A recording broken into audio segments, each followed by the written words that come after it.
Yes, I'm here. Excellent. Hi. Hey, Mikey. Lucas. When we first announced this fight, Spence versus Garcia, virtually everyone picked Spence to win. In fact, Spence was in the Vegas sportsbook as high as an 8-1 favorite. Now we have fight week. The odds have clearly changed. In Vegas, we are slowly but surely getting close to a 50-50 fight. This morning, while I was having my coffee, I had some news flash over my screen. It was from ES News, who asked the three iconic boxers, Mike Tyson, Sugar Ray Leonard, and Floyd Mayweather, about their picks. Here's what they had to say. Mike Tyson, oh man, forget it. Mikey Garcia is the man. He's just great. I was telling my wife, watch this. He's one of those special fighters who comes along once in a long, long time. Sugar Ray Leonard, Mikey will beat Spence this weekend. You know why? Because he's Mikey. Floyd Mayweather, I want to see Mikey Garcia, and I don't care what I have to do or what it takes. He will be undisputed world champion. Now, I saw Mikey this weekend at the fight in Carson, and what jumped out at me was his calm confidence, something you cannot learn. Something which was instilled in him through his family legacy. From these early days on, when he could barely walk, he was already throwing punches in his parents' living rooms. We all have seen these pictures. Since then, he has become a 4-division world champion. But since then, he has as well captured the hearts and the minds of fight fans and sports fans.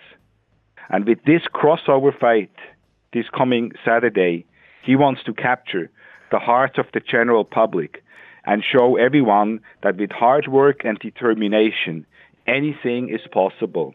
Or as we say in Spanish, si se puede, yes, we can. It's a pleasure for me now to introduce to you the legendary 4-division world champion, the undefeated Mikey Garcia. Mikey?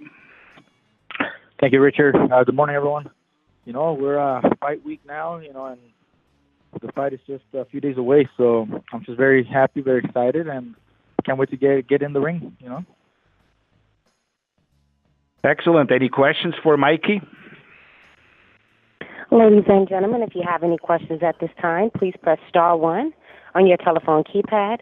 Again, if you have any questions at this time, please press star 1 on your telephone keypad. And I'm waiting for callers to join the queue at this present time. Our first question is going to come from Carlos Toro from Fightful. Please go ahead. Thank you, and thank you, Mikey, for being on this call and talking to us. My first question is, I know you've pretty much kind of mastered the art of moving up and down in weight classes, effortlessly, it seems. But for this fight, you're moving up from lightweight all the way to welterweight. Has there been a bigger emphasis on building up your body to handle Spence's power at welterweight for this camp? Yes, there was a bit more of a physical change, and we needed to make sure that moving up to welterweight would be a good decision by adding the proper weight in the right areas, the right amount of muscle mass. So that's why we did go those 5 weeks up to Victor Conte and Snack to work on that. I wanted to make sure that we gain the weight the right way, but we also didn't want to lose the speed. We did not want to lose the reaction time, the explosiveness, and that's what we worked with Victor. They made a program that could help me, gain a little bit of mass, but at the same time, improve my speed, my reaction, my reflexes, all of the things that I will use on fight night.